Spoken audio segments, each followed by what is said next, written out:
இங்கே சாமிக்கு பேர் இது, இது அம்பாளுக்கு பேர், இது அறிந்து கொள்வது. தெரிந்து கொள்வது, இந்த கோயிலுக்கு எப்படி போனோம், வழி என்ன, இது தெரிந்து கொள்வது. ஆனால் அங்கே இருப்பவன் எல்லாம் தரக்கூடியவன், அவன் எல்லாரையும் காக்கக்கூடியவன், இது புரிந்து கொள்வது. அறிந்து கொள்வதோ தெரிந்து கொள்வதோ முக்கியமல்ல, புரிந்து கொள்ளணும்.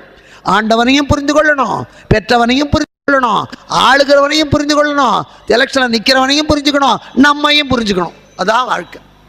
புரியாததுனால தான் நம்ம தப்பு பண்ணுறதே. அறிவு எல்லாருக்கும் இருக்குது, எல்லாருக்கும் தெரியும் இதை போட்டால் இது வரும்னு.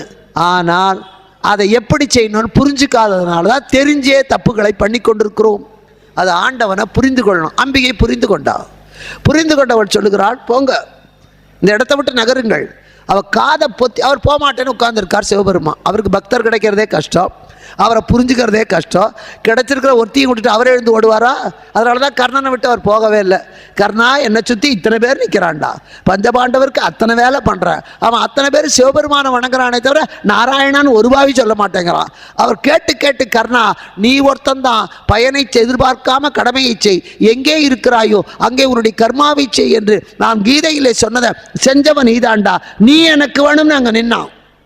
இங்கே அதே மாதிரி இறைவன் நிற்கிறான். என்ன புரிஞ்சுக்கிட்டு என் புலித்தோலுக்கு மரியாதை கொடுத்து ஆடை பாதி ஆள் பாதி அதெல்லாம் இல்லாமல் நிற்கிறிய, உன்னை விட்டு நான் போவேனா நிற்கிறார் இவர். இவர் அவளை புரிந்து கொண்டார், அவள் இவரை புரிந்து கொண்டார். அதுதான் இல்லறத்தினுடைய அஸ்திவாரம். என் கணவன் நல்லவன், உத்தமன், தப்பு பண்ண மாட்டான், அது மனைவிக்கு வேணும். என் மனைவி நல்லவ, நிச்சயமா நான் அவகிட்ட அன்பு காட்டுவேன். இது கணவன். ஒருத்தர் புரிந்து கொள்ளணும். அதுக்கு தான் இத்தனையும் தடை விடைகள். புரிந்து கொண்டா இறைவி பார்த்தார். சிவனை ஏசுபவர்களை, நான் நினைக்கின்ற அந்த தெய்வத்தை ஏசுகிறவனை சிவனிந்தி செய்வதை காதால கேட்டால் கூட பாவம். நாத்திகம் பேசுவதை விட நாத்திகத்தை கேட்பவன் பரமநாத்திகன். கொலை செய்பவனை விட கொலை செய்வதற்கு பார்த்து கொண்டு பேசாமல் உடந்தையா இருக்கானே அவனுக்கு தான் தண்டனை அதிகம். இறைவி எழுந்து ஓடுறா. சிவனிந்தியை கேட்டால் அபராதம், கால் சிலம்பு கலீர் கலீர்னு ஒலிக்க ஓடுறா. அப்போ பரமசிவன் வழியிலே தடுத்து ரிஷபாரூடனாக காட்சி தருகிறார். புரிந்து கொண்டவனுக்கு ஆண்டவன் புரிய வைப்பான், தெரிந்து கொண்டவனுக்கு புரிந்து கொண்டு வா என்று அனுப்புவான், அறிந்து கொண்டவனுக்கு தெரிந்து கொண்டு வா என்பான். இவ தெரிந்து கொண்டு புரிந்து கொண்டு நிற்கிறா. இறைவன் காட்சி தர்றான். இறைவி பார்க்கிறார். நான் தான் உன்னை சோதிக்க வந்தேன், அது வேணும். 1000 பேர் கல்யாணம் பண்ணி வச்சாலும் தான் கட்டிக்க போகிறவனா அந்த பொண்ணு புரிஞ்சுக்கணும். பரவாயில்லைங்க, அவர் கிளார்க், அவருக்கு சம்பளமே 4000 தான், எனக்கு தெரியும், நான் கொடுத்துற நடத்தி காட்டும். அது வாழ்க்கை நல்லபடியாக இருக்கும். என்னமோ எங்கள் மாமா சொன்னார், அவன் 8000 சம்பளம் தெரியாமல் கழுத்தை நீட்டிவிட்டேன். இது வாழ்க்கை முழுக்க நரகம். புரிஞ்சுக்கணும். இங்கே புரிந்து கொண்டவள் அதனாலே பார்க்கிறா. இறைவன் காட்சி தருகிறான். காட்சி தந்த உடனே எம்பிராட்டியை பார்த்து, வருகிற பங்குனி உத்தர பெருநாளிலே நான் உன்னை மணந்து கொள்கிறேன். பங்குனி உத்தரம் தான் எல்லா கோவில்லையுமே கல்யாணம். பெருமாள் கோயில்லையும் பங்குனி உத்தரத்தன்னைக்கு தான், முருகன் கோயிலையும் பங்குனி உத்தரம் தான், சிவன் கோயிலையும், பழனிலையும் பங்குனி உத்தரத்துக்கு தான் கல்யாணம், காஞ்சிபுரத்துலேயும் பங்குனி உத்தரத்துக்கு தான் கல்யாணம், பெருமாள் கோயிலையும் பங்குனி உத்தரத்துக்கு தான் கல்யாணம். பங்குனி உத்தரம் அவ்வளோ விசேஷமான நாள். இங்கே அதனாலே பங்குனி உத்தரத்திலே உன்னை நான் மணந்து கொள்கிறேன். மறைஞ்சிட்டார். அவள் ஓடிப்போய் சொல்லுகிறாள். சொன்ன உடனே வரட்டும், பெண் கேட்டு வந்தால் கொடுப்போம். ஒன்று ஞாபகம் வச்சுங்க, பெண் கேட்டு வருகிற இனத்திலே பெண்ணுக்கு மரியாதை உண்டு. சில இடத்துல மாப்பிள்ளை தேடி போக மாட்டாங்க, அவங்க தான் பொண்ணை தேடி வருவாங்க, பொண்ணு கேட்டு வர்றதுன்னு. யார் பொண்ணு கேட்டு வர்றாங்களோ அந்த ஜாதியில் பெண்ணுக்கு மரியாதை உண்டு. ஏன்னா அவன் நாளைக்கு பேசுவா, எங்கள் அப்பா பொண்ணு கொடுக்க மாட்டார், 10 தடவை லோன்னு அலைஞ்சதெல்லாம் மறந்து போச்சாம்பா. ஏன்னா அவ கை ஓங்கிடும். மாப்பிள்ளை தேடி போகிற ஜாதியில் பெண்ணுக்கு மரியாதை கிடையாது. அவன் பேசுவான், உங்கள் அப்பன் காலில் விழுந்தானே உன்னை கட்டிக்கிட்டேண்டி, இல்லைன்னா உன்னை சொரிநாய் திரும்பி பார்க்குமாம்பான். மாப்பிள்ளையை தேடி போனால் பெண்ணுக்கு மரியாதை இல்லை, பெண்ணை தேடி வர்ற இடத்துல தான் பெண்ணுக்கு மரியாதை. பேச பயப்படுவான். ஒரே வார்த்தையில் சொல்லிடுவா, உங்கள் மாமா வந்தால் உங்கள் அப்பா வந்தால் பார்த்தே இல்லை, 10 பேரை அனுப்பி பார்த்தே இல்லை, உன்னை யார் வர சொன்னால் வேறு பொண்ணை தேடுறது தானேம்பா. ஆனால் மாப்பிள்ளையை தேடி போகிற எங்கள் ஜாதியில் என்ன சொல்லுவான், ஆமாம் வேறு விதி இல்லாமல் தானே உங்கள் அப்பா எங்காலில் விழுந்தான், பிரச்சனை. இதை நான் சொல்லுகிறான் இமவான். இன்றைய வழக்கத்தை அன்றைக்கு சொல்கிறான். இருக்கட்டுமா, மாப்பிள்ளை சொன்னால் போகிறாது, பொண்ணு கேட்டு வரட்டும். நம்ம வீட்டில் பெண் கேட்டு வரட்டும். சிவபெருமானுக்கு யார் இருக்கா? அம்மா கிடையாது, அப்பா கிடையாது. அவங்களே இல்லாத போது அம்மா அப்பாவை வச்சு தான் எல்லா உறவுமே. அம்மாவும் இல்லை, அப்பாவும் இல்லை. அடுத்த உறவு எங்கேருந்து வரும்? பொண்ணு கட்டின இடத்துலேருந்து உறவு வரணும். அம்மா அப்பாவை விட மாமன் மாமி உறவு உயர்வு. அதனால தான் அப்பரடிகள் பாடுகிறார், அப்பன் நீ அம்மை நீ அன்புடைய மாமனும் மாமியும் நீ. எதுக்காக அப்படி பாடினார்? சொத்தெல்லாம் பிள்ளைக்கு கொடுக்கறது கூட அப்பன் தயங்குவான். ஆனால் பொண்ணை கட்டி கொடுத்துட்டா மாப்பிள்ளைக்கு கொடுக்க மாமனார் ரெடியாக இருப்பார். ஏன்னா நம்ம பொண்ணை வச்சு காப்பாற்றணுமா, என்னப்பா கொடுத்துட்றேன்ப்பா, எது கேட்டாலும் கடை வாங்கியாவது செய்கிறேன்ப்பா. ஆண்டவன் அப்படி நமக்கு எல்லாத்தையும் கொடுத்து சந்தோஷப்படுறவன். அதனால் மாமனும் நீ தான்டா, மாமியும் நீ தான். அப்பன்கிட்ட இருந்து தான் அவன் வர்றோம். 2 மாதம் அப்பா கிட்ட கருவாக இருந்து அதுக்கப்புறம் 10 மாதம் ஒரு தாய் வயிற்றுல. அதனால தான் அப்பனோட பேரோட முதல் எழுத்தை போட்டுக்கிறோம், அர்த்தம் இல்லாமல். அங்கே உருவாகித்தான் இங்கே வர்றோம். அதனால தான் நம் உருவாவதற்கு காரணமான அப்பன். சாதாரணமாக அம்மையே அப்பான்னு சொல்லணும், ஆனால் நாவுக்கரசர் அப்பா நீ தான் முதல் காரணன், எல்லாத்தையும் கொடுத்து சந்தோஷப்படுற மாமனும் நீ தான், இத்தனையும் பாடுவார். இங்கே அதே மாதிரி பெண் கேட்டு வரட்டும். இவருக்கு யார் போவா? அனாதைக்கு எல்லாரும் தொட சப்த ரிஷிகளை அழைத்தார். அவர்களை காட்டின இறைவனுக்கு சொந்தமானவர்கள் யாரும் இல்லை. நீங்கள் போய் பெண்களுங்கள். போகிறார்கள். போய் கேட்ட உடனே என்னப்பா சொத்து இல்லை சுகம் இல்லை, எப்படி கொடுப்பது? இல்லை. இதில் மாமியாருக்கு பயம். இறைவன் இமவானுடைய மனைவியான மேனை பயப்படுறான். ஏற்கனவே சிவபெருமானுக்கு தட்சன் பொண்ணை கொடுத்து அந்த தட்சன் தலையவே அறுத்தவர்னு நான் படிச்சிருக்கேன். இப்போ எங்கள் பொண்ணை கொடுத்து என் புருஷன் தலையை அறுத்துட்டா என்ன பண்ணுறது? பொண்ணு கழுத்தில் தாலி ஏறணுமே நினச்சி எங்கெழுத்து தாலி இறங்கிட்டா என்ன பண்ணுறது? அவ கவலை அவளுக்கு. அப்போ சொன்னார்கள், தட்சன் தீயவன், சிவன் நிந்தை செய்தவன். ஆனால் இமவானோ சிவபக்தன், பக்தரை ரட்சிப்பான், அதே நேரத்திலே துஷ்டர்களை தண்டிப்பான். ஹிமவானை இறைவன் தண்டிக்க மாட்டான், அவனுக்கு எல்லா விதமான கருணையும் கொடுப்பார்கள். கொடுங்கள். ஒத்துக்கொண்டார். கல்யாணம் நடக்கிறது. எல்லாரும் வருகிறார்கள். மாப்பிள்ளை தோழனாக மகாவிஷ்ணுவே வருகிறார். யாகம் செய்து வைக்க பிரம்மனே வருகிறார். எல்லாரும் புடைசூழ வருகிறார்கள் இமயமலைக்கு. வந்த உடனே எல்லா பெரிய இடத்து கல்யாணம், கூப்பிட்டவன் கூப்பிடாதவன் எல்லாருக்கும் பரமசிவன் சொந்தம். ஏன்னா தாய் தந்தை இல்லாதவர்களுக்கு எல்லாருமே தாய் தந்தை, பிள்ளை இல்லாதவர்களுக்கு எல்லாமே பிள்ளை. நமக்குன்னு ஒரு பிள்ளை இருந்தால் அது மட்டும்தான். இப்போ எனக்கு பிள்ளை இல்லை, பார்க்குறதெல்லாம் என் குழந்தையான்னு நினைக்க தோடுகிறது. அதனால் இங்கே எல்லாருக்கும் சிவபெருமான் குழந்தை, எல்லாருக்கும் சிவபெருமான் அப்பா, எல்லாரும் வந்தாச்சு. இது பூகோள முறைப்படி, விஞ்ஞான முறைப்படி ஆதி காலத்திலே இப்பொழுது இருக்கிற இமயமலை கடலுக்குள்ளே இருந்தது. தெற்கே இந்து மகா சமுத்திரத்துக்கு மேலே தான் ஒரு மிகப்பெரிய நாடே இருந்தது. அதற்கு பெயர் குமரிக்கண்டம். அங்கே தான் முதல் 3 சங்கமும் இருந்தது. எதுக்கு சொல்கிறேன்னா, விஞ்ஞானம் பூகோளமெல்லாம் வளருவதற்கு முன்னாலேயே நம்முடைய விஞ்ஞான பூகோளம் அனைத்தையும் அறிந்து அதை இலக்கியத்திலே பதிந்து வைக்கக்கூடிய அளவுக்கு அறிவு வளர்ச்சி பெற்றவன் தமிழன். அவன் எழுதி வைத்திருக்கான். குமரிக்கண்டத்திலே தான் முதல் சங்கம், இடைச்சங்கம், கடச்சங்கம் இருந்தது. அந்த கபாடபுரத்தை கடல் கொண்டு போய்விட்டது. அந்த இடத்துல போன பிறகு 4வது சங்கம் தான் மதுரையில் வந்தது பாண்டித்துரை தேவரால். அப்போ எல்லாம் போயாச்சு. முதல் சங்கத்துக்குத்தான் அகத்தியர் தலைவர், 2வது சங்கத்துக்கு தொல்காப்பியர் தலைவர், 3வது சங்கத்துக்கு நக்கீரர் தலைவராக வந்தார். அந்த 3 சங்கம் இருந்த இடமும் அழிஞ்சு போச்சு. எத்தனையோ நூல்கள் கடலோடு போயிடுது. அந்த எப்படின்னா, இப்போ தண்ணியில் பாஸ்கல் விதின்னு ஒன்று உண்டு. 10ஆம் கிளாஸ் வரைக்கும் சயின்ஸ் படித்தவனுக்கே தெரியும். ஒரு பொருளினுடைய எடை என்ன என்று கேட்டால் தராசு வேண்டாம். ஒரு பந்தை ஒரு பக்கெட் நிறைய தண்ணி வச்சு ஒரு பந்தை அந்த பக்கெட்டில் போட்டால் அந்த பக்கெட் விழுந்து தண்ணி வெளியே வரும். ஒரு பொருளை போட்டோம்னா அந்த பொருள் அந்த தண்ணியில் போட்ட உடனே அந்த தண்ணி கொஞ்சம் வெளியேறும். அந்த தண்ணி எவ்வளவு வெளியேறுகிறதோ அந்த அளவு தான் அந்த பொருளினுடைய எடை. ஒரு பொருள் தன்னுடைய எடையை தண்ணீர் மூலமாக வெளியேற்றும். இது பாஸ்கல் விதி. அதே மாதிரி ஒரு இடத்திலே இருந்து ஒரு பொருள் மேலே வருகிற போது அந்த தண்ணீர் வேறு இடத்துக்கு போகும். இப்போ காலக்கோளிலே இங்கே தெற்கே இருந்தது தண்ணிக்குள்ளே அழுந்திய போது வடக்கே இருந்த இமயம் மேலே வந்தது.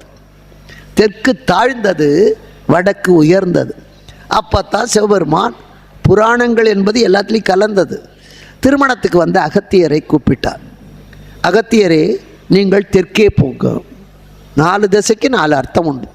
கிழக்குன்னா மங்கலம், சாமி விளக்கு கிழக்கு பார்த்து ஏற்றணும், சாமி படத்தை கிழக்கு பார்த்து வைக்கணும், கல்யாண மாப்பிள்ளை பொண்ணு கிழக்க பார்த்துருக்கும். கிழக்குனாலே மங்கலம். மேற்கு என்றால் அறிவு. படிக்கிற குழந்தைங்க மேற்கு பக்கம் பார்த்து உட்காந்து படித்தா படிக்கிற பாடம் நல்ல மனசில் ஏறும். வடக்கு என்பது சரணம். கோவிலில் சுவாமி கிழக்க பார்த்து இருந்தாலும் நாம் வடக்க பார்த்து தான் நமஸ்காரம் பண்ணணும், கிழக்க பார்த்து பண்ணக்கூடாது.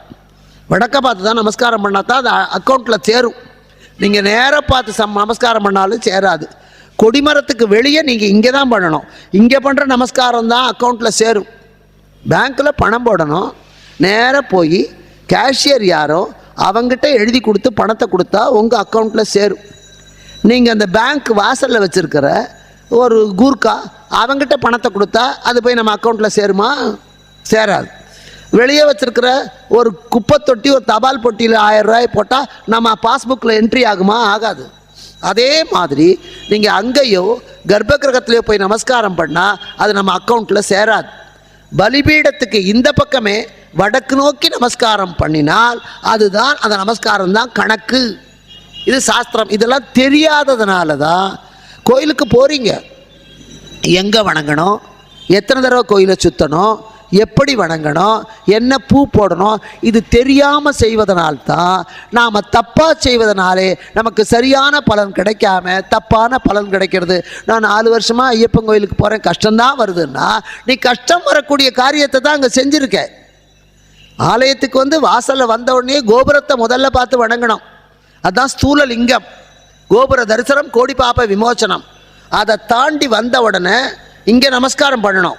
அது முடிந்த உடனேயே அந்த பலிபீடத்தில் நம்மக்கிட்ட இருக்க கெட்ட குணங்களை எல்லாம் விட்டுட்டு கோயிலை விட்டு போகிற வரைக்குமாவது நான் கெட்டதை எதையும் நினைக்க மாட்டேன், இதை நினைத்து கொண்டு அதுக்கப்புறம் நந்தி தேவருடைய வாழை தொட்டு வணங்கி உள்ளே போகிறதுக்கு அனுமதி கேட்டுக்கொண்டு அதற்கு பிறகு சிவாச்சாரியார் இருந்தால் அவரை வணங்கிட்டு அதுக்கப்புறம் தான் மூலஸ்தானத்தை வணங்கணும். இதையெல்லாம் பண்ணாமல் நேர ஹலோ மிஸ்டர் பரமசிவன் எப்படி இருக்கீங்கன்னு போய் கேட்டால் அவன் இதே கொடுக்க மாட்டான், அப்பாயின்மெண்ட்டே தரமாட்டான். முறை இதுதான். சரஸ்வதிக்கு பவழமல்லிப்பூ போட்டால் தப்பு, பிள்ளையாருக்கு துளசிப்பூ மாலை போட்டால் அத்தனை கஷ்டமாக வரும், செய்யக்கூடாது. சிவனுக்கு தாழம்பூ போடக்கூடாது.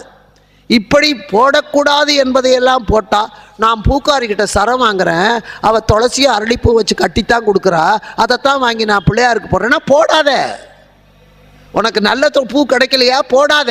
தப்பான பூவை போடுவதை விட இந்த உள்ளே இருக்கிற மகரந்தம் இல்லாத கனகாம்பர பூவை பூஜை பண்ணால் நாக்கு இல்லாத பேச்சு இல்லாத ஊமை குழந்தை தான் பிறக்கும். இல்லை அடுத்த பிறவியில் நாம் ஊமையாக பிறப்போம். இல்லை கடைசி காலத்தில் பேச முடியாமல் வாக்கு இழுத்துக்கும். அதனால் தப்பானதையெல்லாம் நம்ம செஞ்சுட்டு எனக்கு கிடைக்கணும்னா மைசூர் பாக்குனா இப்படி தான் பண்ணணும். தீபாவளிக்கு 1 பங்கு கடலை மாவுனா 3 பங்கு சக்கரை போடு, 3 பங்கு நெய் ஊற்று. அது இப்போ தான் போடணும்னா மைசூர் பாகாக வரும். நீ பாட்டு என் வீட்டில் தான் நெய் இருக்குது, 5 பங்கு நெய்யை ஊற்றினா டம்ளரில் ஊற்றி தான் குடிக்கணும். என்கிட்ட சர்க்கரை இல்லை, நான் 3 பங்கு போட மாட்டேன் 2 தான் போடணும்னா சுத்தியல் வச்சு தான் உடைக்கணும். அந்த பதம் தப்பி போனாலும் தப்பு, பக்குவம் தப்பி போனாலும் தப்பு, சேரக்கூடாத பொருளை சேர்த்தாலும் தப்பு. போய் அங்கே கொண்டு போய் நீங்கள் உப்பை போட்டிங்கன்னா இல்லை. அதே மாதிரி நம்ம வழிபாட்டு முறைகளில் செய்யக்கூடாத முறையில் செய்தாலும் தப்பு, செய்ய வேண்டிய முறைப்படி தெரிஞ்சும் அதை சரியாக செய்யலைனாலும் தப்பு. பக்குவம் என்ற ஒன்று வேண்டும். இங்கேயும் அதே மாதிரி அகத்தியரை அழைக்கிறார். அழைத்து அப்பா யார் செய்யக்கூடியவன்னு தெரிஞ்சுக்கணும். இறைவன் சொல்லுகிறார், தெற்கே தாழ்ந்து விட்டது, வடக்கே உயர்ந்து விட்டது, கூட்டம் பெருகி விட்டது, எடை கூடிய தராசு தட்டு கீழே இறங்கிறது. வடக்கு தாழ்ந்து விட்டது, இயல்புப்படி தெற்கு தாழணும். அதை வச்சு தான் இன்னைக்கும் ஈசானிய மூலையில் பள்ளமாக இருக்கணும், வாஸ்து சாஸ்திரம் இருக்கக்கூடாதுன்னு. இப்போ இங்கே அதனால் தெற்க தாழணும். கோவில்களில் கூட திருப்பதியில் அது கரெக்டாக இருக்கும். அதனால தான் திருப்பதிக்கு காசு வந்து குவியுது. ஆண்டவன் கோவில் கட்டினா கூட அவர்கள் சொன்ன முறைப்படி கதவை இடித்து ஜன்னல் வைக்கிறதோ, ஜன்னல் இடித்து கதவை வச்சா அது அல்ல வாஸ்து. அவர்கள் பழையவர்கள் எப்படி வாழ்ந்தார்களோ அதுதான் வாஸ்து. அவர்கள் எதை சொன்னார்களோ அதுதான் ஜோசியம். அவர்கள் எதை சொன்னார்களோ அதுதான் சத்தியம். புதுசாக ஜோசியம் கிளம்பி புதுசாக சொல்லிட்டு அதையெல்லாம் கேட்டுக்கிட்டு நம்ம பண்ணிட்டு அவஸ்தையை வாங்கிக்கிறீங்க. அதை விட உங்கள் அப்பா அம்மா எப்படி பண்ணாங்க, உங்கள் பாட்டி எப்படி பண்ணா, அதை போய் செய்யுங்க, கஷ்டமே வராது. அதுதான் குலவழக்கம், அதுதான் கஷ்டமே வராது. அதெல்லாம் விட்டுட்டு புதுசாக எங்கள் வீட்டு குலதெய்வ இது அது வேண்டாங்க, நான் திருப்பதியை வச்சுக்கிறேன், நாசமாக போவோம். எங்கள் வீட்டில் பண்டிகைக்கு இந்த காய் தான் சேர்த்துவாங்க, நான் இப்போ புதுசாக கேரட்டை சேர்த்துறேன், குட்டிச்சோராக போகும். எதை எப்படி செய்யணுமோ அப்படித்தான். அந்த முறை என்பது அவர்கள் வந்து பரீட்சை பண்ணி பார்த்து தெரிஞ்சு செய்கிறார்கள். இப்போ ஒரு மாத்திரையை நீங்கள் சாப்பிட்றீங்கன்னா நமக்கு அதில் என்ன இருக்குன்னு தெரியாது. ஆனால் அந்த மாத்திரை செஞ்சவன் எதை எத்தனை சதவீதம் கலக்கணும்னு தெரிஞ்சு பல முறை எலிக்கு கொடுத்து, தவளை கொடுத்து, முயலுக்கு கொடுத்து பரீட்சை பண்ணி பார்த்து இந்த நோயை இந்த மாத்திரை தீர்க்கும்னு அவன் பரீட்சை பண்ணி தான் வச்சுருக்கான். அவன் பரீட்சை பண்ணி வச்சுருக்கிறத நாம் அப்படியே சாப்பிட்டா அந்த நோய் நமக்கு குணமாகும். நாம் புதுசாக பரீட்சை பண்ணி கேப்சூலை பிரித்து இது உள்ளே என்ன இருக்குது அப்படின்னு பார்த்தா நான் ஒன்றுமே இருக்காது. அதனால் நம்ம பெரியவர்கள் பரீட்சை பண்ணிட்டாங்க. பரீட்சை பண்ணி திடமாக தெரிந்து கொண்டு பலதை செய்திருக்கிறார்கள். அதை அப்படியே நம்ம பின்பற்றினாலே போதும். முன்னாடி 7 தலைமுறைக்கு வாழ்ந்த வீடுமா. பல பேர் பிள்ளை குட்டி பெற்று எங்கள் பெரியப்பா இருந்தார், எங்கள் அப்பா இருந்தார், எங்கள் தாத்தா இருந்தார், தாத்தாக்கு தாத்தா இருந்தார். அந்த வீடு அவ்வளவுதான் ஆவி வந்த வீடுமா. இப்போ அந்த வீட்டெல்லாம் விற்றுவிட்டு பெரிய பிரம்மாண்டமாக இருக்கும் 4000 சதுரடி. அதை கொண்டு போய் ஒரு 10 லட்சத்துக்கு விற்றுவிட்டு பேங்க்கில் லோன் வாங்கி பொண்டாட்டி தாலியை மட்டும் விற்றுவிட்டு 40 லட்சம் ரூபாய்க்கு ஒரு எலிவங்கு மாதிரி ஒரு அப்பார்ட்மெண்ட்டில் 5வது மாடியில் வீடு முழுக்க பாத்ரூமோடு ஒன்று வாங்கிக்கிட்டு மேலேருந்து எட்டி பார்க்குறது. அது 4 நாளாக இடிஞ்சு விழுது. தப்பு. முன்னோர் பொருளை பொன்போல் போற்று, அதான் முக்கியம். அது நூலாக இருந்தாலும் சரி, வாழ்க்கை முறையாக இருந்தாலும் சரி. இங்கேயும் அதே மாதிரி தெற்குத்தான் தாழ வேண்டும், வடக்குத்தான் உயர வேண்டும். நீங்கள் வடக்கும் கிழக்கு சந்திக்கிற வடகிழக்கு மூலையில் வெயிட் ஏற்ற மாட்டோம். ஏற்றினா பிரச்சனை வரும். அந்த இடத்துல அதுக்காகத்தான் வாஸ்து சாஸ்திரப்படி பள்ளமாக ஒரு ஜலதாரையோ ஒன்றும் இல்லைன்னா ஒரு சதுரமாக ஒரு குழியாவது வெட்டி வச்சுருப்போம். அந்த வடக்கும் கிழக்கும் சந்திக்கிற வடகிழக்கு மூலையில் பள்ளமாக இருக்கணும். இப்படி இருக்கணும். இந்த பக்கம் உயர்வாக இருக்கணும். வீட்டில் அது எல்லா இடத்துலையும் இல்லை, திசை பார்த்துக்கணும். இப்படி பார்த்த வீடாக இருந்ததுன்னா அது இப்படி இல்லை, பார்த்துக்கணும். அதனால் இங்கேயும் திருப்பதியில் அப்படித்தான் தெற்கு உயர்ந்திருக்கும், வடக்கு தாழ்ந்திருக்கும். இங்கே அதே மாதிரி அல்லாமல் தெற்க தாழ்ந்து போச்சு. தெற்கு கூட்டம் ஜாஸ்தியாக போனதுனால தெற்கு தாழ்ந்திருந்த வரைக்கும் சிரமம் இல்லை. ஆனால் இங்கே திருமணத்துக்கு கூட்டம் வந்ததுனால இமயப்பகுதி தாழ ஆரம்பித்தது, தெற்கு பக்கம் உயர ஆரம்பித்தது. இது தவறான முறை. இறைவன் பார்க்கிறார், அகத்தியா இதை சமப்படுத்த வேண்டும். தராசில் மிஸ்டேக்னா துலாக்காலுடைய நடு கம்பி சரியாக இருக்கணும். நீ போய் இதை சமப்படுத்து.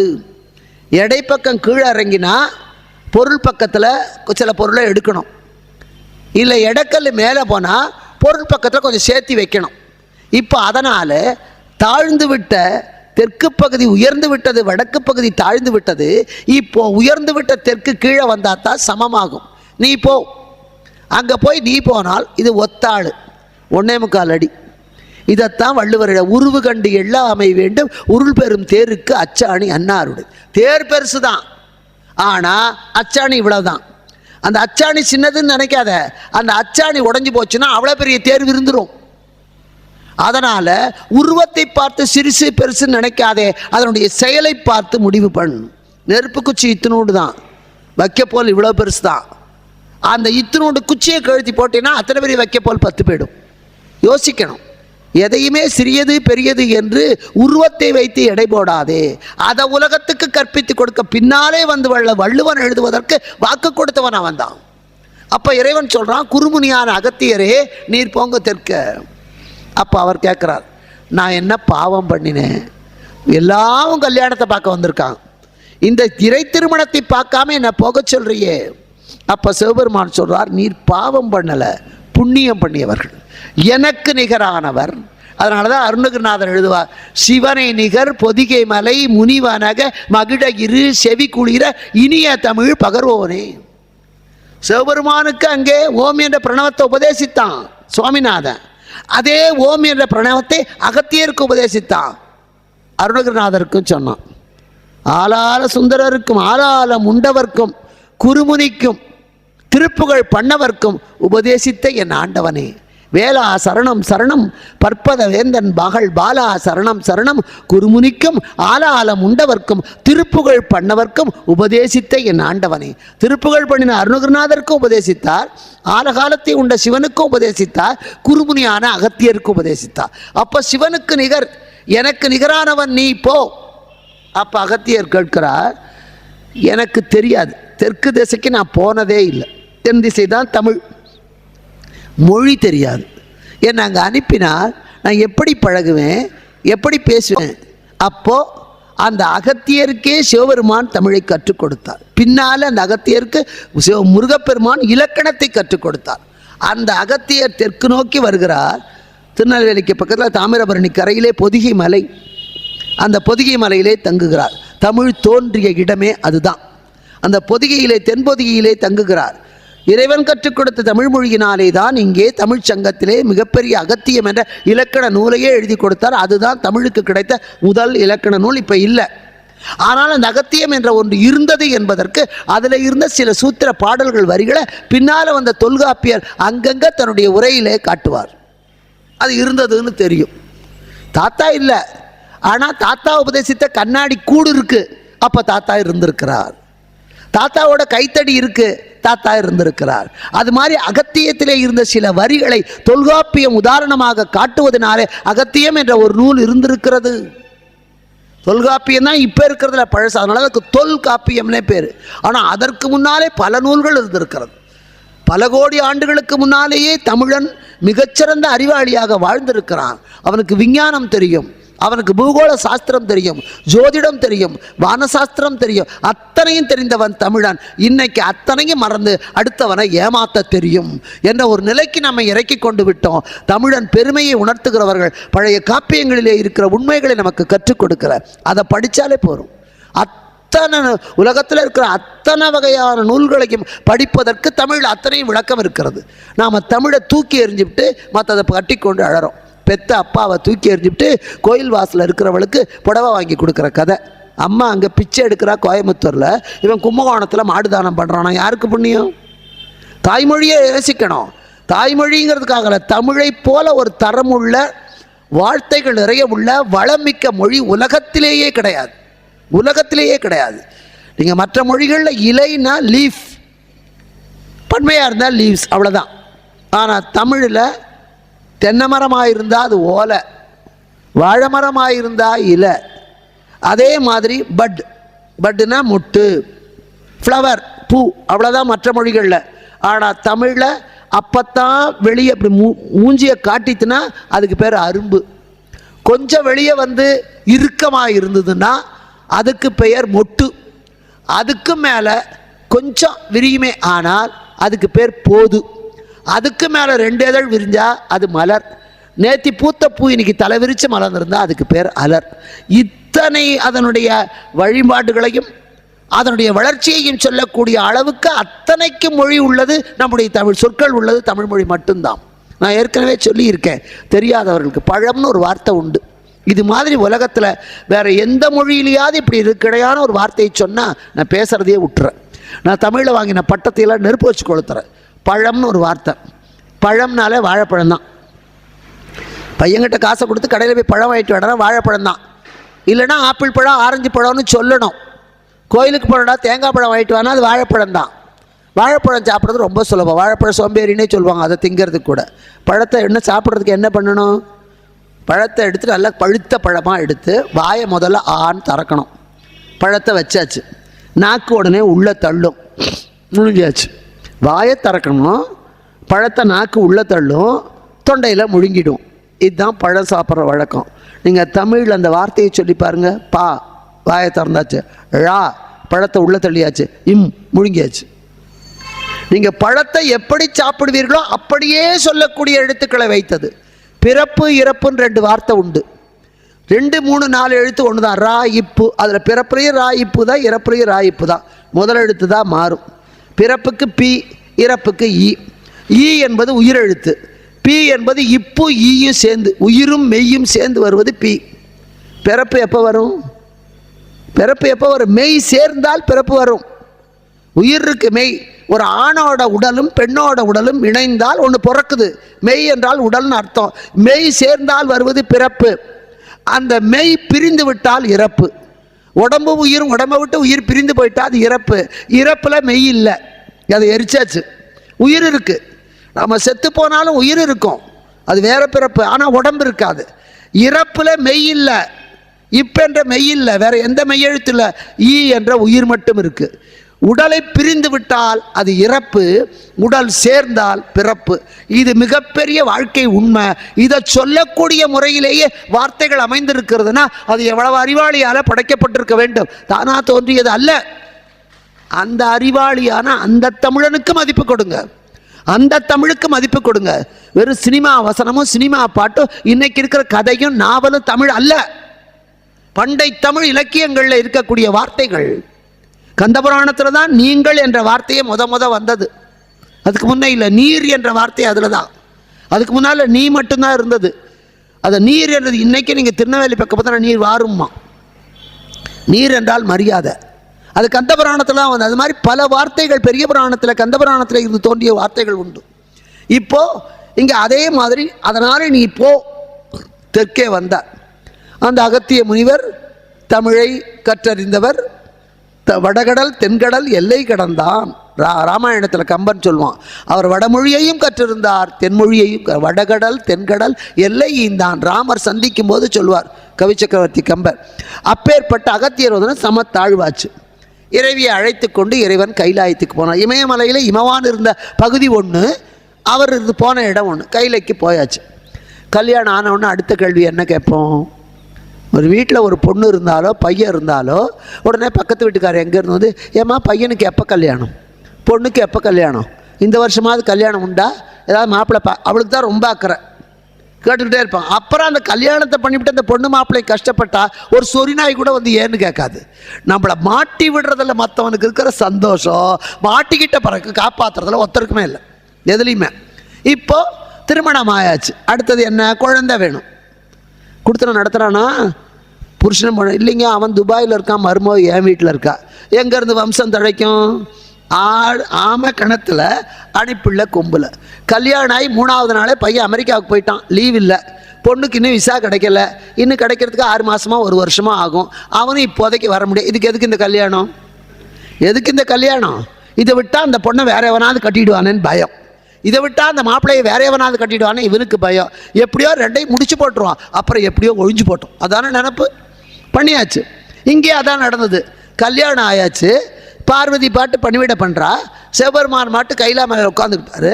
சனகர் சனந்தரர் சனாதனர் சனத்குமாரர் 4 பேர். அவர்களுக்கு படிக்க எப்போ பார்த்தாலும் சந்தேகம். படிக்கிறவனுக்கு தான் சந்தேகம் வரும், படிக்காதவனுக்கு சந்தேகமே வரும். கடைசி நிமிஷம் வரைக்கும் புத்தகத்தை புரட்டுவான்.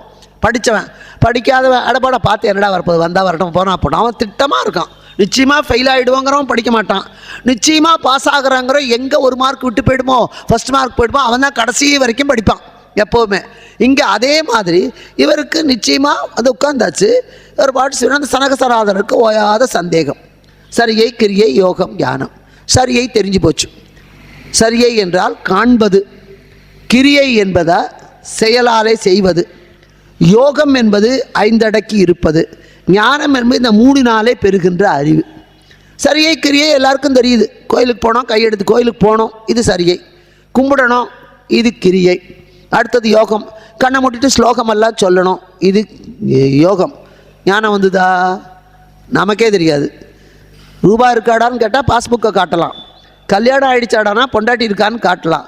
பிள்ளை இருக்கான்னா பிள்ளையை கூட்டு வந்து நிறுத்தலாம். உனக்கு அறிவு இருக்காடான்னு எப்படி காட்ட முடியும்? நமக்கே தெரியலையே இருக்கா இல்லையானா அப்புறம் அவனுக்கு எங்கே போய் சொல்கிறது?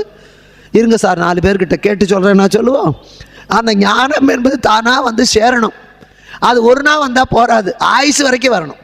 நான் நேற்று வரைக்கும் புத்திசாலியாக தான் சார் இருந்தேன்னா காத்தால 12:45 வரைக்கும் நான் கெட்டிக்கிறேன். 12:50 எனக்கு பைத்தியம் முடிச்சு போச்சுன்னா அது அறிவாளின்னு அர்த்தமா? இல்லையே.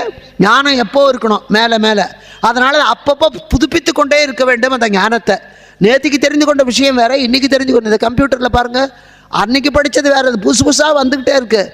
அவன் நான் நேற்றையே பாஸ் பண்ணிட்டேன்னா இன்றைக்கி டொக்க படிச்சுக்கிட்டே இருக்கணும் வாழ்நாள் முழுக்க. அதுதான் மேல்நாட்டு கல்வி. நம்முடைய தமிழ்நாட்டு கல்வி ஒரு முறை படித்தால் கல்மேல் எழுத்து போல் நிற்கும். அதான் இது. ஒரு தடவை படித்து விட்டால் அத்தனையும் தெரிஞ்சுக்கலாம்.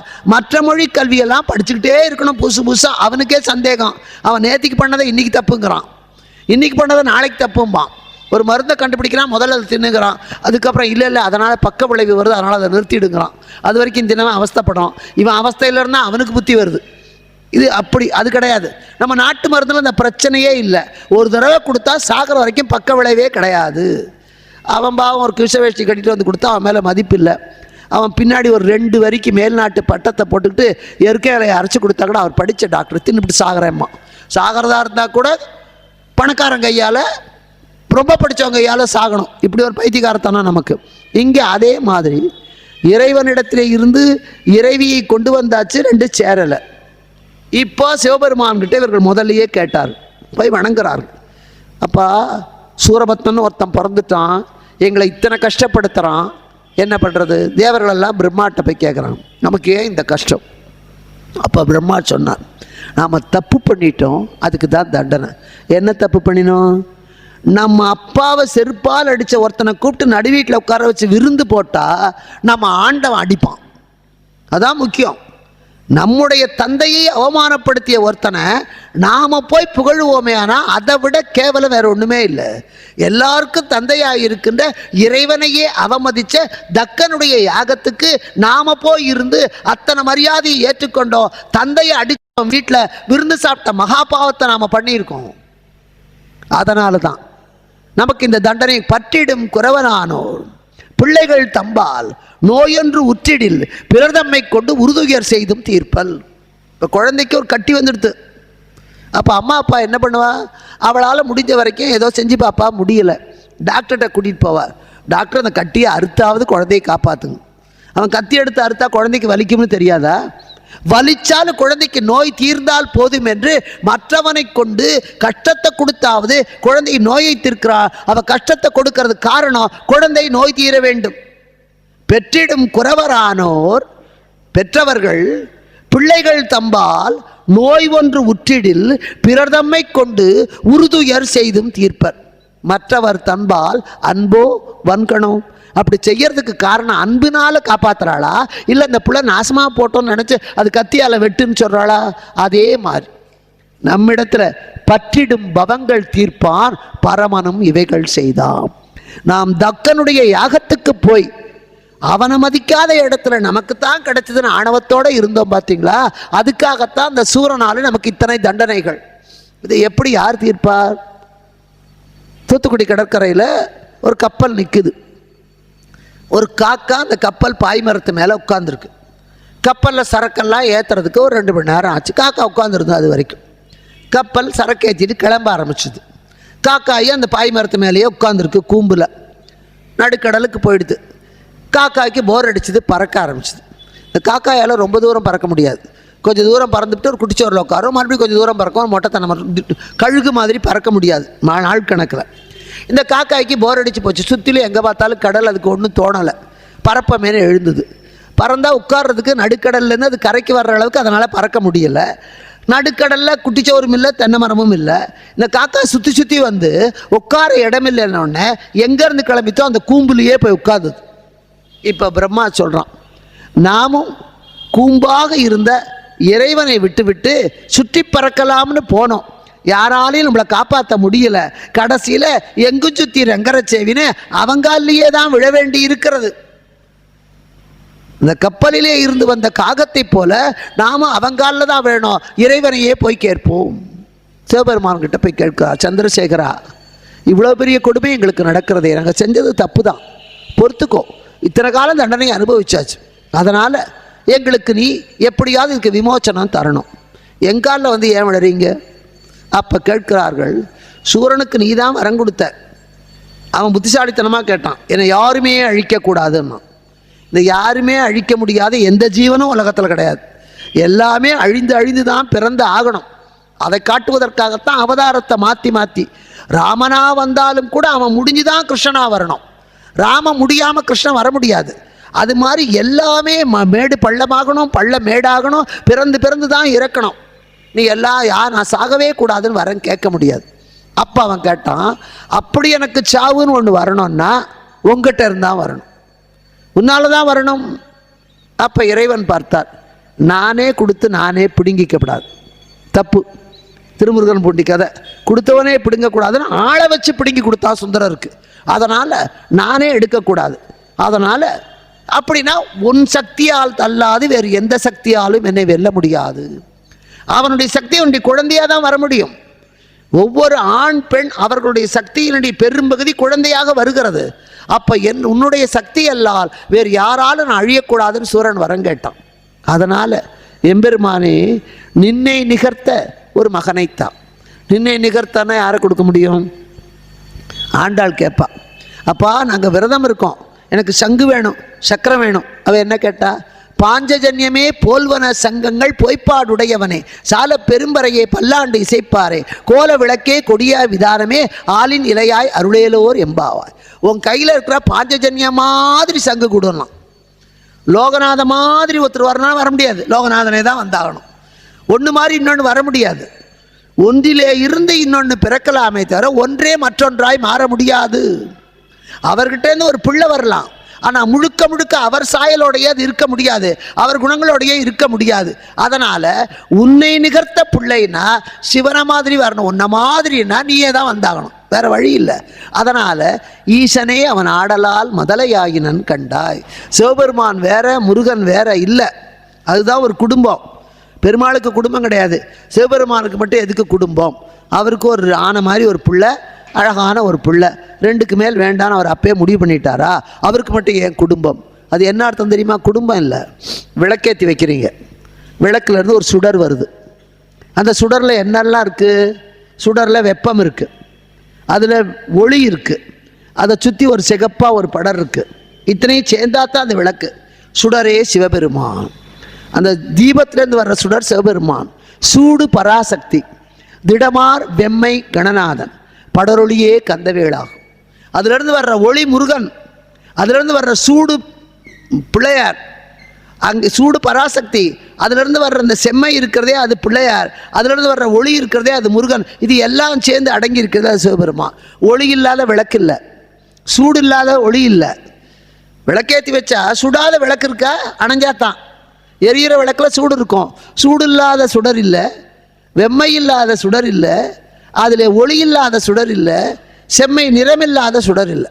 ஒரு நிறமும் இருக்குது, வெப்பமும் இருக்கிறது, ஒளியும் இருக்கிறது, எல்லாம் சேர்ந்த சுடர். அந்த வெப்பம் பராசக்தியாக வந்தா, அந்த வடிவம் இருக்கிறதே, நிறம் இருக்கிறதே அது பிள்ளையாராக, அதிலிருந்து வருகிற ஒளி இருக்கிறதே அது முருகனாக, எல்லாம் சேர்ந்தது தான். அதனால் சிவகுடும்பம் என்பது தனித்தனி அல்ல. அதனால தான் ஈசனே அவன் ஆடலால் முதலையாயினன் கண்டாய். கந்தபுராணத்தில் பின்னால் சூரபத்மனுக்கு அவன் தம்பி சிங்கமுகன்னு சொல்லுவான். அவன் வேற இவன் வேற இல்லைடா, அது பின்னால் பார்ப்போம். இப்போ கேட்குறான், நின்னை நிகர்த்த ஒரு மகனை கொடு. நீ பாட்டு இங்கே கண்ணை மூடிட்டு தவம் பண்ணிகிட்டு இருக்க, அவள் பாட்டு அங்கே உட்காந்து வீட்டை மொழிகிட்டு இருக்கிறா. நீங்கள் ரெண்டு பேரும் கொடுத்தன நடத்தினா தானே ஒரு குழந்தை பிறக்கும், குழந்தை பிறந்தா தானே அது சூரபத்மனை கொல்லும், கொன்னா தானே எங்கள் கஷ்டம் தீரும். ஐயா, கல்யாணம் ஆனால் பிரயோஜனம் இல்லை. கல்யாணம் ஆன பிறகு ரெண்டு பேரும் நன்றாக வாழுகிறீர்கள் என்பதற்கு அதுக்கு பின்னாடி ஒரு குழந்தை பிறந்தா தான் நீங்கள் ரெண்டு பேரும் இணைந்து வாழுகிறீர்கள் அர்த்தம். சிவமும் சக்தியும் இணைந்து நின்னை நிகர்த்த ஒரு முதலையைத்தா எம்பெருமான் சொன்னார். என்னிடத்திலே இருந்து ஒரு குழந்தை பிறந்து அது அவுணராதிகளை காதும்.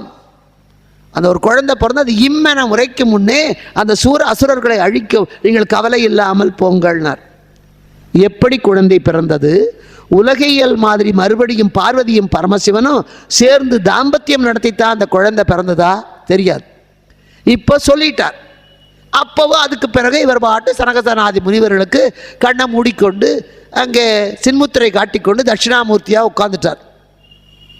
எல்லா கோயிலும் இருப்பார். அவர் தான் ஞான வடிவம், அமைதி வடிவம். சிவனுடைய அமைதி வடிவம் தட்சிணாமூர்த்தி, அவருடைய ஆனந்த வடிவம் நடராஜா, அவருடைய போக வடிவம் சோமாஸ்கந்தர், அவருடைய கோப வடிவம் பைரவர். எல்லா வடிவமும் ஒன்று தான். இப்போ ஒரு சின்முத்திரை காட்டுகிறார். உயிரை சார்ந்திருக்கிற காமம், குரோதம், லோபம் என்ற மூன்று நம்மளை பிடிச்சிக்கிட்டு தான் இருக்கும். நெல்லுக்கு உமி மாதிரி நாம் பிறந்த போதே நான் என்ற எண்ணம் நம்ம கூட தான் இருக்கும். அது அவ்வளோ சீக்கிரத்தில் போக முடியாது. உலகத்தில் எல்லாத்துலேயும் ஆசை, நம்ம மேலே ஆசை, இது காமம். அந்த ஆசையின் காரணத்தினாலே வருகிற கோபம், கோபத்தின் காரணத்தினாலே வருகிற சுயநலம், இது மூணு ஒன்று சார்ந்தது. இது மூணு எப்போவும் இந்த உயிரை ஒட்டி கொண்டுதே இருக்கும். இது ஆண்டவன். ஆண்டவன் தனியாக தான் இருப்பான், உயிர் அதுகிட்ட சேர்றதில்ல. இது மூணோட சேரும்போது இதுகிட்ட வர முடியாது. எப்போ உயிர் என்பது இந்த காமக்ரோத லோபம் என்ற இந்த அதில் காமம் ஜாஸ்தி. காமம்னா தப்பு இல்லை, பொருள் மேலே பொன் மேலே ஆசை வச்சாலும் அது காமந்தான், மண் மேலே ஆசை வச்சாலும் காமந்தான், பெண்ணு மேலே ஆசை வச்சாலும் காமந்தான், தன் மேலேயே ஆசை வச்சாலும் காமந்தான். காமம் என்பது அளவுக்கு மீறிய ஆசை, அது எல்லாருக்கும் இருக்கும். ஒன்று இல்லைன்னா ஒன்று.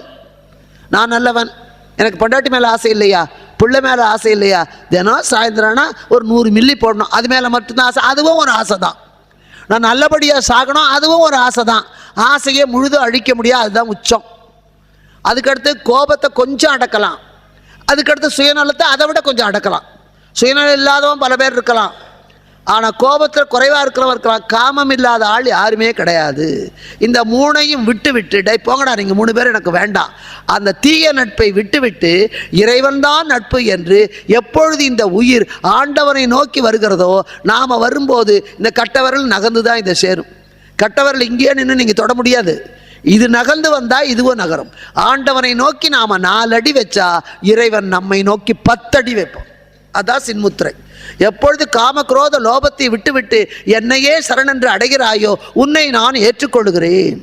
இந்த சின்முத்திரை இதை சொல்லி விளங்க வைக்க வேண்டாம், மௌனத்தினாலேயே அவர் காட்டுகிறார். மௌனம்தான் மிகப்பெரிய உபதேசம். அதனால தான் அருணகிரிநாதர் சொன்னார், சும்மா இரு சொல்லற. வேலை செய்யாமல் இருக்கிறது இல்லை, பேசாத. பேச புகுந்தாயோ சாக புகுந்தாயோம்மா. ஒரு ராஜா மந்திரியோட நந்தவனத்தில் உலாவிட்டு இருக்கான். படையெடுத்து வந்துட்டான் எதிரி நாட்டு அரசன். எதற்காக எதிரி நாட்டு அரசன் படையெடுத்து வந்தான்?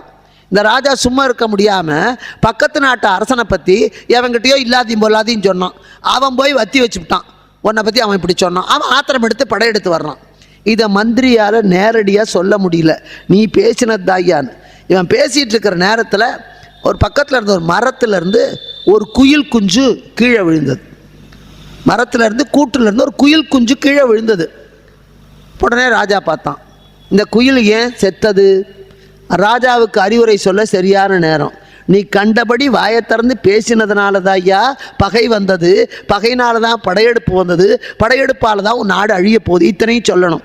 இப்போ சொல்கிறார், ஒன்றும் இல்லை, குயில் தன்னோட முட்டையை காகத்தோட கூட்டில் வச்சுட்டு போயிடுது. காக்கா அதுவும் தன்னோட முட்டை தான் நினச்சி அடை காத்துது.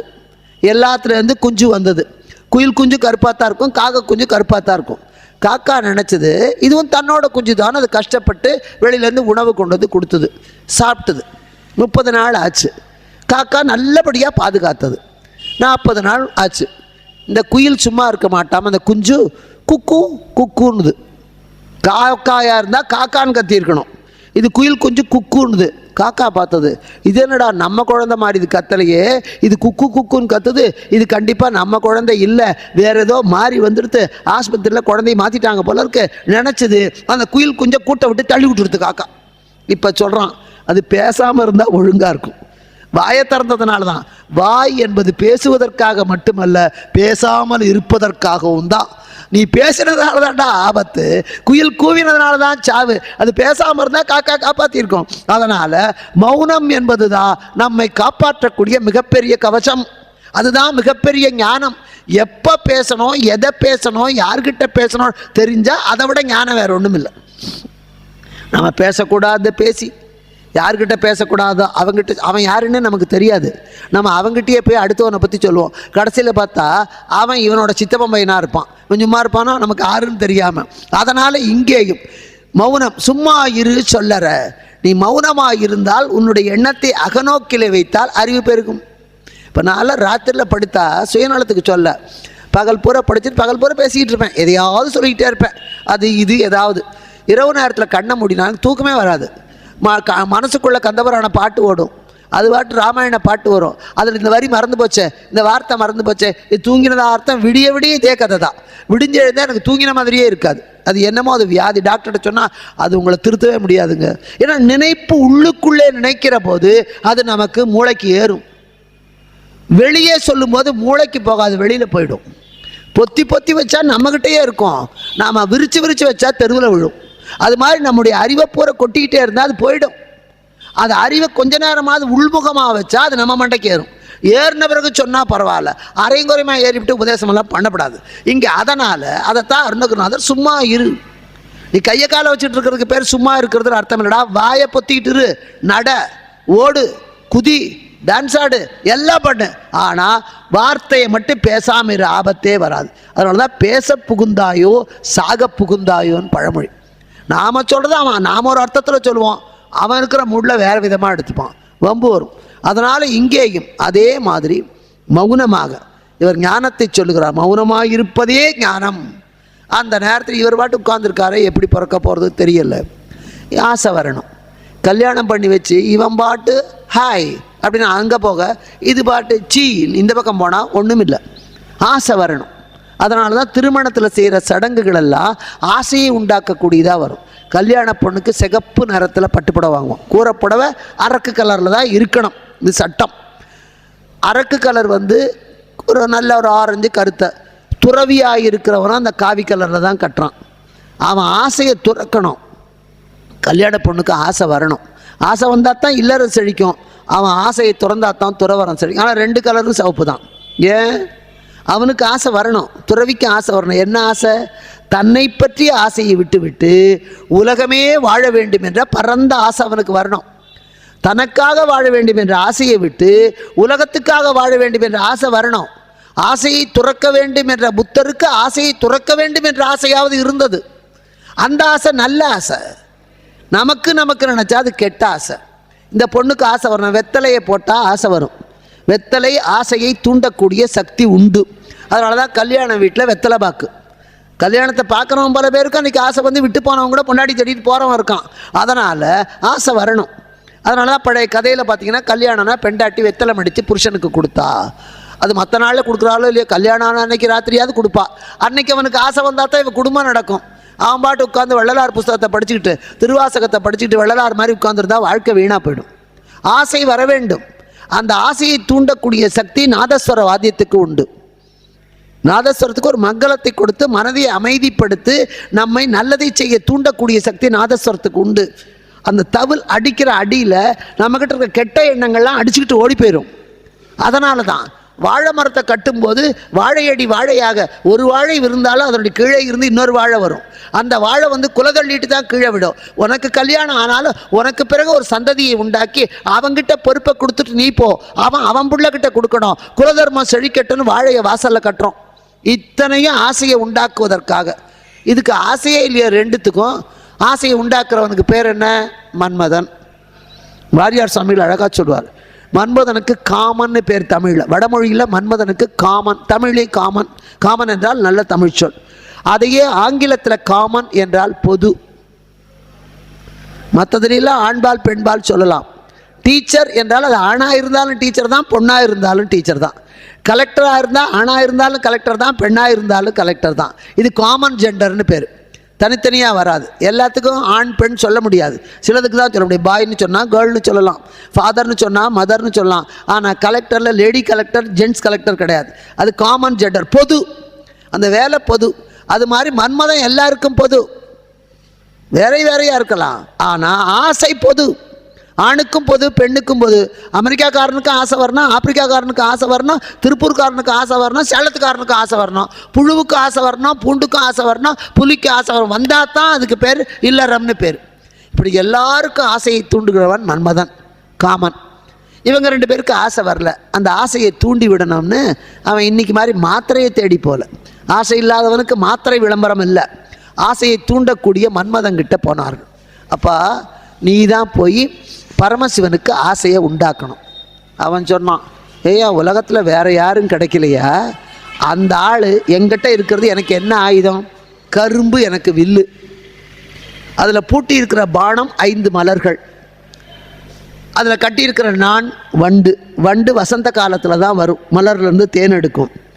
கரும்புக்கு இன்சுவை உண்டு, அது தேனாக மாறி எல்லாருக்கும் கொடுக்கும். மலருக்கு மயக்கிற சக்தி உண்டு.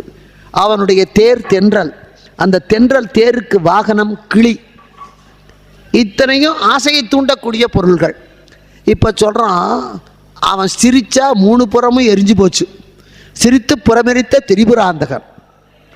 அவன் நெற்றிக்கண்ணால் பார்த்தா எங்கே வேணாலும் பற்றி எரியும். அவன் கையில் நெருப்பையே கையில் வச்சுருக்கான். அவனுக்கு கையும் நெருப்பு, கண்ணு நெருப்பு, உடம்பே நெருப்பு. சுடுகாட்டிலே ஆடிக்கிட்டு இருக்கான். இப்படி கையும் கதிரார் நகையும் மெய்யும் தழலாம் விமலம் தன்னில். அப்படிப்பட்ட நெருப்பாக இருக்கிறவங்கிட்ட நான் இந்த கரும்பையும் அரும்பையும் சுரும்பையும் எடுத்துக்கிட்டு அங்கே போனேன்னா என் தென்றல் காற்று போனாலும் நெருப்பு இன்னும் கொஞ்சம் பக்கு பக்குன்னு பற்றிக்கும். இதோடு அங்கே போனால் அந்த மலர் நெருப்பு பட்டு வாடி போயிடும், கரும்பு நெருப்பு பட்டு எரிஞ்சு போயிடும். இது ஒன்றும் அங்கே நிற்காது. மெய்யும் தடலாம் விமலர் முன்னே சென்றால் உய்யும் வகை உண்டோ? நான் பொழைச்சி வருவேன் ஐயா, என்னையே அனுப்புகிறீங்க? வேண்டாம். நான் போக மாட்டேன்னா. உடனே பிரம்மா சொன்னால், ஒருத்தருக்கு கஷ்டம்னா அவன் சொல்கிறதுக்கு முன்னையே உதவுறதுக்கு உத்தமன்னு பேர். அவன் கேட்டதுக்கப்புறம் உதவினா மத்தியமன்னு பேர். அவன் கேட்டதுக்கப்புறமும் உதவலைன்னா அவன் அதமன்னு பேர். நீயா செய்யணும். நீ எங்களில் ஒருத்தந்தான். நாங்கள் உங்கள்கிட்ட கேட்குறோம். கேட்ட பிறகு நீ மாட்டேன்னா தப்பு. ஆனால் இந்த பாரு, ஆசையை ஊட்டத்தான் எங்களால் முடியாது, அவஸ்தையை ஊட்ட எங்களால் முடியும்.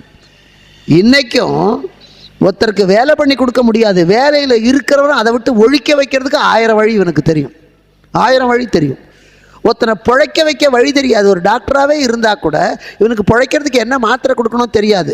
ஆனால் 1/2 நிமிஷத்தில் ஒரு ஊசி போட்டு அவனை சாகடிக்க முடியும். அழிக்க நமக்கு தெரியும், ஆக்க நமக்கு தெரியாது. அது மாதிரி மன்மதா, ஆசையை உண்டாக்க எங்களால் முடியாதுன்னு ஒன்று அனுப்புகிறேன்.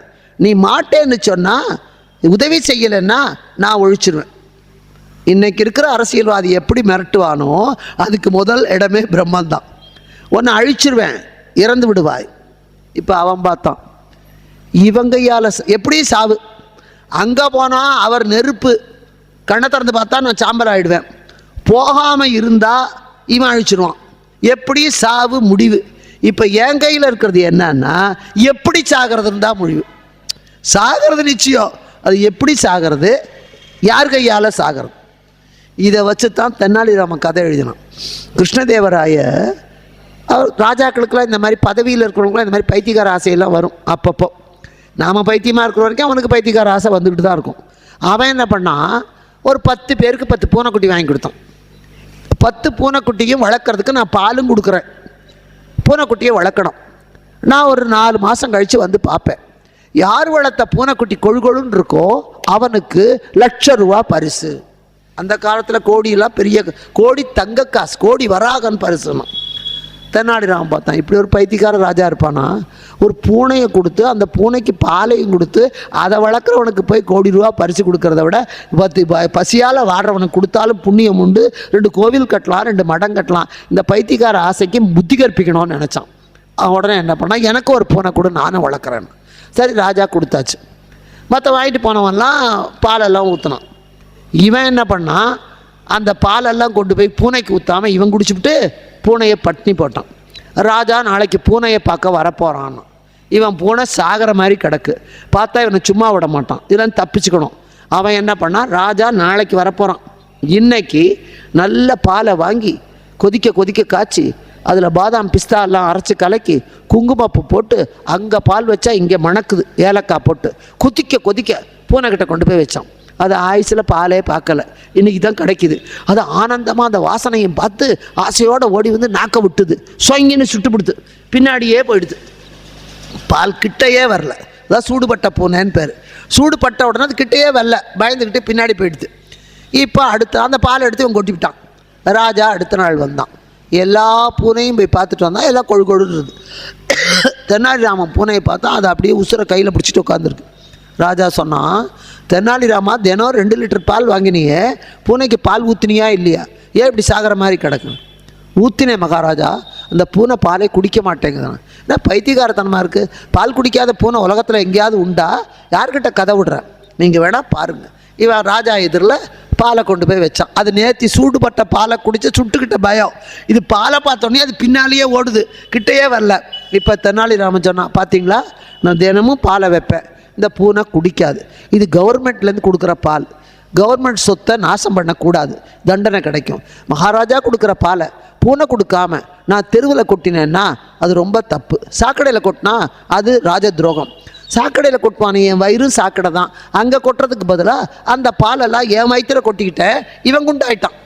ராஜா எப்படி, இவன் செஞ்சது தப்புன்னு தெரியும், ஆனால் அவன் சொன்ன விதத்தில் அவனை தண்டிக்க முடியலை. நீ பால் கொடுத்த, நான் பூனைக்கு வச்ச, அது குடிக்கலை, குடிக்காத போது கீழே கொட்டணும், கீழே கொட்டினா அது அரசனை அவமதித்த மாதிரி ஆகும், கீழே கொட்டுவானியா வயிற்றுலையே கொட்டிப்போன்னு கொட்டிக்கிட்டேன், அப்படின்னா இதுக்கு தண்டனை கொடுக்க முடியல. ராஜா பார்த்தான், இப்படியே என்னை ஏமாத்துற, என் முகத்திலேயே முழிக்காதுன்னு, உனக்கு நீ பண்ணின தப்பு தெரியுது, உனக்கு மரண தண்டனைன்ட்டான். ஆனால் இந்த மரண தண்டனை நீ புத்திசாலித்தனமாக சொன்ன காரணத்தினால புத்திசாலித்தனமான மரண தண்டனை. எப்படி சாகணுங்கிறது நீயே முடிவு பண்ணிக்கோ. இப்போ மன்மதன் கதை, நீ சாக போகிற, மரண தண்டனை உறுதி, எப்படி சாக போகிற? கத்தியில் குத்தியா, இல்லை கைத்தில் சுருக்கு போட்டா, விஷம் கொடுத்தா, தலகாணி வச்சு மூச்சை அடைச்சா, கிணத்துல போட்டு முக்கியா, இத்தனை வழி இருக்குது. இதில் எந்த வழியும் நீ தேர்ந்தெடுத்துக்கோ, வழி மட்டும் உனக்கு கொடுக்குறேன், சான்ஸ் கொடுக்குறேன், ஆனால் நீ சாகணும். தென்னாலிராமன் பார்த்தான், நான் சாகணும். ஆமாம், எப்படி செத்தாலும் எப்படி வேணால் சாவு, ஆனால் சாகணும். உடனே சொன்னான், எந்த வழியானாலும் எந்த வழி. மகாராஜா, எனக்கு 90 வயசாகி நான் கிழவனாக போய் அதுக்கு பிறகு நான் சாகணும், அப்போது செத்து போயிடுவேன், அதுவும் வழிதான். முதுமை அடைஞ்சு சாவதும் ஒரு வழிதான். நான் முதியவனாக போய் கிழவனாக போய் எல்லாத்தையும் அனுபவிச்சுட்டு அப்போ சாகணும். ராஜா இப்படி மாட்டேம்மா, நீ எப்படி சாகணும்னு தேர்ந்தெடுத்துக்கிட்டான். நான் சாகிறேன், நான் ஒன்றும் வாழலை, ஆனால் கிழவனாயிட்டு சாகிறேன். ராஜா விட்டான், போடான். இப்படி மன்மதனுக்கு பெருந்த கேள்வி, நீ சாகணும், அது பிரம்மன் கையாலையா சிவபெருமான் கையாலையா, முடிவு நீயே பண்ணிக்கோ. மன்மதன் பார்த்தான், யாரால் செத்தா நல்லது, இவன் கையால் செத்தா புண்ணியம் இல்லை, சிவபெருமானாலேயே இருந்தால் போகிற வழிக்கு புண்ணியமாவது கிடைக்கும். பல பேருக்காக நம்ம தியாகம் பண்ணோம். சாவு, கேன்சர் வந்து, அல்லது தப்பான ஒழுக்கங்கெட்டு எய்ட்ஸ் வந்து பாயில் படுத்து சாகிறதும் சாவு தான். நாட்டை காக்கிறதுக்காக எல்லைக்கு போய் பறிபடர்ந்த இமயமலையில் போனஸ் கேட்காம, இன்க்ரிமெண்ட் கேட்காம, கட்டின பொண்டாட்டியை பார்க்காம, தன்னுடைய மனைவியின் வயிற்றிலே நாம் வரும்போது இருந்த 3 மாத கரு, பிறந்த 6 வயசு குழந்தையாயிருக்கும், குழந்தை முகத்தை பார்க்கணுங்கிற எண்ணம் கூட இல்லாமல் நாடு வாழ வேண்டும் என்று போர் செய்து உயிரை விடுகிறானே, அதுவும் சாவுதான். 2 ஒன்றா இல்லையே? அது வீர மரணம், தியாக மரணம். இது சோக மரணம் கூட இல்லை, இது கேவலமான மரணம். அதனால் இவனும் பார்த்தான், கொன்ன காரியத்தை செய்யாமல் இவங்கையால் கோபத்தில் செத்தா அது அவமானகரமான மரணம். அவன் சொன்னதுக்காக போய் நாட்டுக்காக நான் செத்தா அது மேல், எனக்காக செத்தா தப்பு. அதனால் இவர்களுக்காக நான் போகிறேன், ஜெயிச்சா இவங்க வாழட்டும், முடியலன்னா நான் இவர்களுக்காக உயிர் கொடுத்த தியாகமாவது எனக்கு கிடைக்கும். இறைவன் கையால் இறந்தால் மோட்சம்தான் கிடைக்கும், போகிறேன். அவன் மனைவி நானும் கூட வரேன்னா ரதி. 2 பேருமா முதல்ல பொண்டாட்டி கூட்டிகிட்டு போருக்கு போன ஒரே ஆள் மன்மதன் ஒத்தந்தான். அப்படி கூட்டிகிட்டு போனதுனால தான் அவன் பிழைக்கவும் பிழைச்சான். அதனால் மனைவி பக்கத்தில் இருக்கிற வரைக்கும் கணவனுக்கு அவள் உறுதுணையாகத்தான் இருப்பாள் என்பதை காட்டுவதற்காகத்தான் ரதியை அழைத்து கொண்டு கைலைக்கு போகிறான். சிவபெருமான் தவம் செய்து கொண்டு இருக்கிறார். எதிரிலே புதருக்கு பின்னாலே மன்மதன் தன்னுடைய வில்லை வளைத்து கொண்டு இருக்கிறான். அவன் எப்படி அம்பு எய்தான்? மன்மதன் இறந்தானா? சிவனுக்கு காமம் வந்ததா? குழந்தை தோன்றியதா? அது சூரபத்மனை அழித்ததா? ஆற்றல் மிக்கதாக இருந்ததா என்பதை நாளை பார்ப்போம். ஒரு குழந்தை பிறக்க 10 மாதம் காத்திருக்கிறோம், நாம் ஒரு நாள் காத்திருந்தால் தப்பில்லை என்று சொல்லி இதுவரையிலே சொன்னதை தொகுத்து சொல்லுகிறேன். இங்கே இறைவனுடைய ஆணைப்படி தாட்சாயணியாக இருந்தவள் நாமம் நீங்கி ஹிமவானுக்கு மகளாக பிறக்க அவன் வளர்த்து வர 5 ஆண்டு பருவத்திலே அம்பிகை இறைவனை குறித்து தவம் செய்ய போக, அம்மா உன்னாலே முடியாது உமா என்று அழைக்க, ஈசனை காப்பன் அல்லால் பிறரால் தம்மால் நம்மை காப்பதென்பது அரிது என்று இறைவி சொல்லி தவம் செய்ய போக 7 ஆண்டுகள் கடுமையான தவம் செய்ய, அந்த தவத்தை சோதிப்பதற்காக சிவபெருமானே முதியவர் கோலத்திலே வர, அவருடைய தோழியான விமலை ஆசனம் அளிக்க, அவர் யார் இங்கே தவம் செய்கிறாள் என சொல்ல இறைவி அழைத்து வர, எதற்காக இந்த தவம் என கேட்க, சர்வேஸ்வரனே நாயகனாக வர வேண்டும் என்பதற்காகத்தான் இவள் தவம் செய்கிறாள் என்று தோழி சொல்ல, இறைவன் சிரித்து போயும் பரமசிவனையாய் ஏற்றுக்கொள்கிறாய், அவனுக்கு இருக்க இடமில்லை, உறவில்லை, உடுத்த உடை இல்லை, உத்தியோகமும் இல்லை, அப்படிப்பட்ட ஆண்டி பரதேசியை ஒரு பைத்தியக்காரனையா நீ ஆசைப்படுகிறாய் என சொல்ல, அதை கேட்ட பார்வதி 2 செவிகளையும் கைகளால் பொத்திக்கொண்டு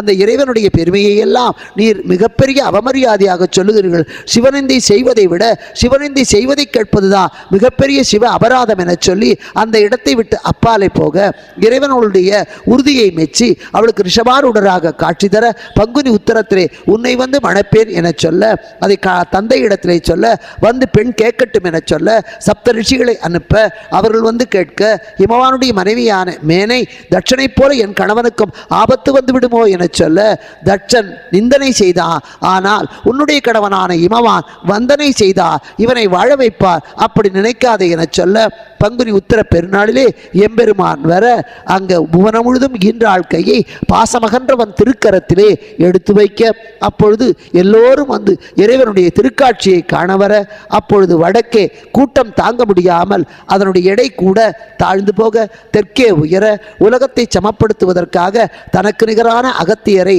தெற்கே அனுப்ப அவருக்கு தமிழையும் உபதேசித்து அனுப்ப அவர் தெற்கே வந்து பொதிகைமலையிலே தங்கி தமிழையே வளர்த்து கொடுக்க அந்த தென்பாண்டி மண்டலத்திலே தமிழ் கொலுவீற்றிருந்த முதல் சங்கமாக அகத்தியரே முதல் நூலான அகத்தியத்தை எழுதும் அளவுக்கு இருக்க இங்கே திருமணம் முடிய 2 பேருமாக கிளம்பி போக இறைவன் கையிலே அமர்ந்து சனகசனாதி முனிவர்களுக்கு ஞான தீட்சையை சின்முத்திரையாக காட்டிக்கொண்டு மௌனத்திலே அமர இறைவியோ இறைவனுக்கு பணிவிடை செய்து கொண்டு எட்டத்திலேயே இருக்க இதை கண்ட அந்த தேவர்களெல்லாம் அன்னைக்கு சூரபத்மனாலே நாங்கள் துன்பப்பட்ட போது உன்னை வந்து சரணடைந்த போது என்னிடத்திலே ஒரு மகன் தோன்றி அந்த சூரனை வதைப்பான் என சொல்ல உன்னை நிகர்த்த ஒரு மகனை கொடு என நாங்கள் கேட்க நீ பிறப்பான் உரிய காலத்திலே சூரன் அழிவான் என்று சொன்னாய். திருமணம் முடிந்தும் கூட இனி சூரன் முருகன் எப்பொழுது குமரன் எப்பொழுது பிறப்பான் என இவர்கள் வேண்டிக் கொள்ள ஆனால் இறைவனோ உரிய காலத்திலே வருவான் என்பதோடு நிறுத்திக்கொள்ள அவனுக்கு ஆசையை தூண்டுவதற்காக மன்மதனை அழைக்க அவனோ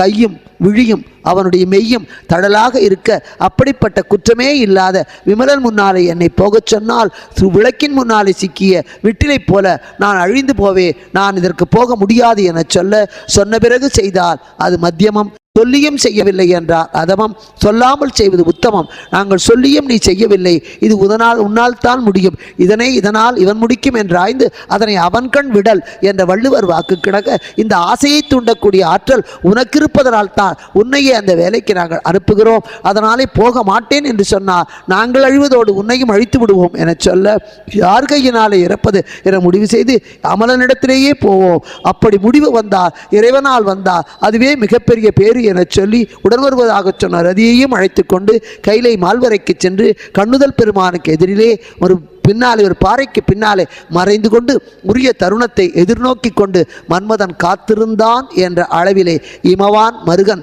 என்ற தலைப்பை இன்றைக்கு இத்தோடு நிறைவு செய்கின்றேன். வணக்கம். நாளைக்கு வெள்ளிக்கிழமை முருகன் திரு அவதாரம் கேட்பதிலே மிகப்பெரிய பெருமை. எல்லோரும் வந்திருக்க வேண்டும். நாளைக்கு ஒரு நாற்காலி கூட காலி இல்லாமல்